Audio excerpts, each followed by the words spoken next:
नमस्कार मित्रों। कोरोना काल का बकाया सेंट्रल गवर्नमेंट एम्प्लॉयज़ का डीए कर्मचारियों का और पेंशनरों का डीआर देने की बात कई यूट्यूबर कर रहे हैं, लेकिन अभी इसका कोई ठोस आधार नहीं है। जैसे ही इसके बारे में कोई पुख्ता जानकारी होगी हम सबसे पहले आपको बताएंगे। नेशनल काउंसिल जेसीएम के फोरम पर डिसीजन हुए बिना सरकार संभवतः घोषणा नहीं करेगी।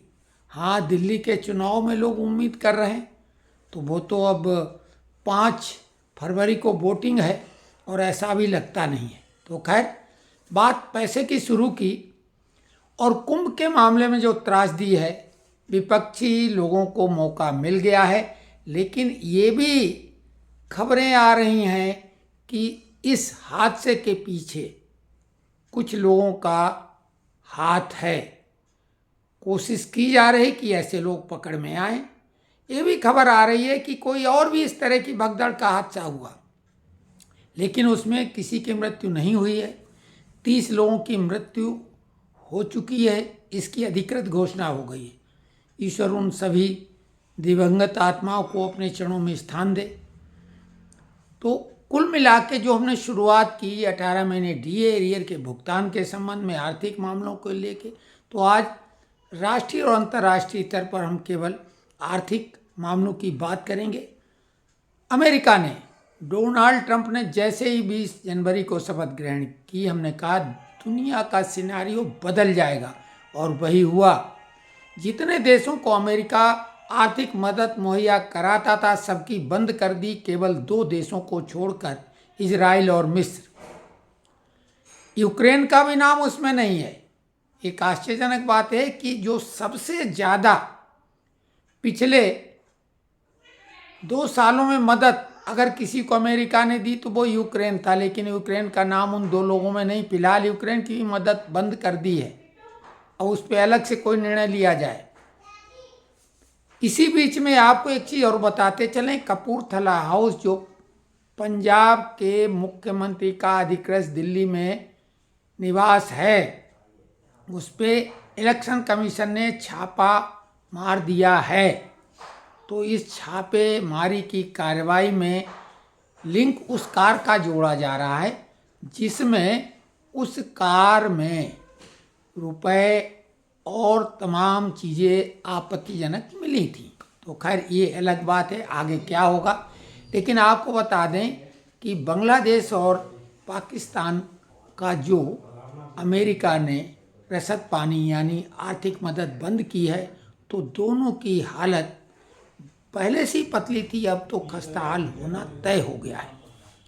इधर अमेरिका में ही व्हाइट हाउस के निकट कनाडा एयरलाइंस का विमान एक अमेरिकी हेलीकॉप्टर से टकरा गया, जिसे एक साजिश माना जा रहा है, क्योंकि व्हाइट हाउस के करीब ही प्लेन क्रैश हुआ है। उसकी भी जांच होगी ही। लेकिन अभी जो चर्चा में है वो डीप सीक नामक एआई, डीप सीक चाइना की ऐप है। नवंबर 23 में इसको लॉन्च किया गया था और 10 जनवरी को अमेरिका में इसने प्रवेश किया, और 10 जनवरी से 27 जनवरी तक यानी मात्र 17 दिनों में अमेरिका की इकोनॉमी को इसने बहुत तगड़ा झटका दिया है।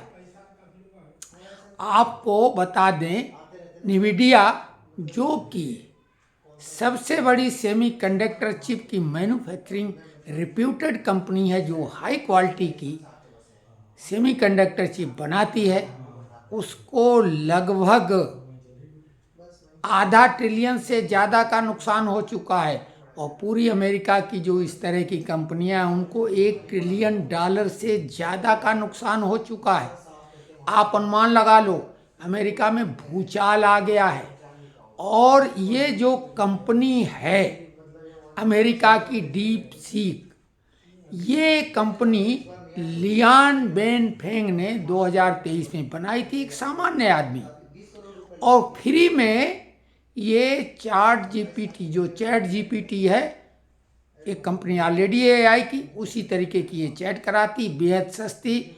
और इसमें जो सेमीकंडक्टर उपयोग में लाया जाता वो साधारण क्वालिटी का है, कोई हाई क्वालिटी का नहीं है। ऐसा माना जाता था कि एआई के लिए बेहद हाई क्वालिटी NVIDIA जैसी कंपनी के ही सेमीकंडक्टर काम में आएंगे। इसकी वजह से उसकी हालत पस्ता हो गई है कंपनी की, और इस संबंध में माइक्रोसॉफ्ट, गूगल, इनकी सबकी हालत पतली हो गई है। तो ये जो आर्थिक मामले में एक भूचाल अमेरिका में आया है, पूरी दुनिया में इसका असर होना तय है। साथ में एक और आर्थिक क्षेत्र की बात बता दें, जियो कॉइन जो इसने लॉन्च किया है, जियो कंपनी ने, कोई धोखाधड़ी तो नहीं है, लेकिन जैसा यूट्यूबर बता रहे हैं कि कोई चमत्कार हो जाएगा, प्रतिदिन कोई बहुत बड़ी कमाई कर लेगा, ऐसा तो बिल्कुल नहीं है। हाँ, 1-2 कॉइन प्रतिदिन अर्न किए जा सकते हैं जो फ़ोन का अच्छा खासा यूज़ करते हैं। तो जियो स्फीयर ब्राउज़र का अगर उपयोग करें तो आप ये मान लो कि आपका डाटा फ्री में आपको मिल जाएगी, इतनी कमाई तो हो जाएगी, 1500 रुपये की महीने की इससे अर्निंग हो जाएगी। और आप अपना जो रोज़मर्रा का काम जिस तरह से करते हैं वैसे ही करते रहें। सिर्फ फ़र्क ये है कि जियो स्फीयर का इस्तेमाल करें। और इसके पीछे जियो की बहुत बड़ी रणनीति है। आपको मालूम है, जियो ने 1 साल से अधिक समय तक फ्री में डाटा अनलिमिटेड उपलब्ध कराया था। उसके 45 करोड़ उपयोगकर्ता हैं। उन्हीं उपयोगकर्ता जो कि गूगल सर्च इंजन का इस्तेमाल हर कोई करता है, तो उसने इसी प्रकार से अपने 45 करोड़ उपभोक्ताओं को आकर्षित किया है कि आप हमारे साथ जुड़े तो हैं, लेकिन अगर हमारे ब्राउज़र का इस्तेमाल करेंगे तो आपका काम जो है वो तो चलेगा ही, लेकिन आपको आय भी होगी। और आय गिव एंड टेक वाला फार्मूला है। एक तरफ उपयोगकर्ता अगर पैसे कमाएंगे तो स्वाभाविक है जियो भी पैसे कमाएगा, क्योंकि स्पॉन्सरशिप जो होती है कंपनियों की वो एडवर्टाइजमेंट कहलाता है, उसका पैसा जियो को मिलेगा। तो दोनों हाथों में दोनों के लड्डू होगा। कोई हर्ज नहीं है, लेकिन कोई चमत्कार नहीं होने वाला है।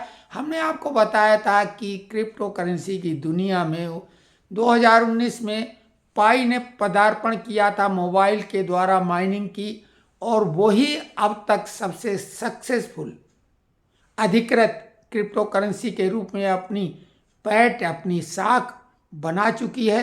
और अप्रैल तक वो लॉन्च हो जाएगी भारत में भी विधिवत। जो लोग माइनिंग कर रहे हैं फ्री में, 24 घंटे में केवल फिंगर टच के द्वारा पाई अर्न हो रही हैं। और एक दिन में जितनी पाई अर्न हो रही हैं, मतलब एक नहीं, एक अर्न करने में लगभग 10 दिन लग जाएंगे, लेकिन एक पाई की कीमत हाल फिलहाल में जो गूगल बताता है वो $40 से $50 के बीच बता रहा है। और जियो कॉइन की कीमत मात्र $0.50 बताई जा रही है, वो भी संभावित। तो ये कुल मिलाकर आर्थिक दुनिया का मामला था। कुंभ के हादसे में कोई ऐसा आश्चर्यजनक बात नहीं है। जब इतना बड़ा जमावड़ा होगा तो कुछ न कुछ तो छुटपुट घटनाएं होंगी, लेकिन मामला चुनाव का है और विपक्षियों को एक मौका मिल गया। जहां बहुत बड़ा श्रेय सरकार लेने जा रही थी, उत्तर प्रदेश की और केंद्र सरकार, तो स्वाभाविक है उनके हिस्से में ये भी आएगा। खट्टा खट्टा जो है वो भी इनको लेना ही पड़ेगा, मीठा तो है ही उनका। लेकिन ये सोच लो कि आप एक छोटी सी जब पार्टी कोई करते हैं, शादी विवाह का आयोजन होता है या कुछ, उसमें कई चीज़ें अनापेक्षित हो ही जाती हैं, कई हादसे हो जाते हैं। तो ये तो बहुत बड़ी बात है। और तीर्थ यात्रा के दौरान भी कितने बड़े बड़े हादसे होते रहते हैं, सड़क दुर्घटनाएं होती हैं, लेकिन विपक्ष इसको बढ़ा चढ़ा के बता रहा है। सबसे बड़ी आपदा त्रासदी केदारनाथ की थी जून 2013 में, जिसमें 10,000 से ज़्यादा लोग काल कवलित हो गए थे। सर्च ऑपरेशन बीच में बंद कर दिया गया था। जो जान बचाने के लिए पहाड़ों पर चढ़ गए थे, भूख प्यास से तड़प तड़प कर वो लोग मर गए। और देश भर से जो डोनेशन लोगों ने दिया उसको नेता लोग किस तरह से डकार गए बेशर्मी के साथ, उससे बड़ा कोई घटिया उदाहरण नहीं है।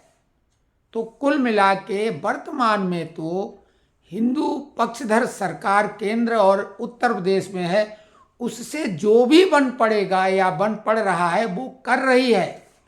अब रही बात कि दिक्कत जिन लोगों को है, स्वाभाविक है, जिनके लोग बिछड़ गए हैं, तो वो तो फिर रोड एक्सीडेंट से लेके कहीं पे कोई भी घटनाएं होती रहती हैं, लेकिन ऐसा नहीं कि कोई अजूबा घटना हो गई है।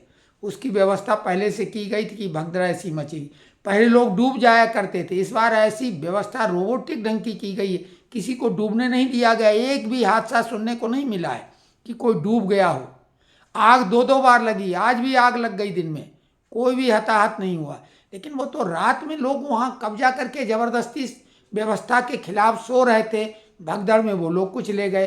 तो स्वाभाविक है कि जो श्रद्धालु जाते हैं वो भी अनुशासन में रहेंगे, तभी शासन प्रशासन भी उनके लिए सही व्यवस्था बना पाएगा। तो आज का वीडियो 10 मिनट से ज़्यादा हो गया है। कमेंट्स लिखें कि ये कैसा लगा।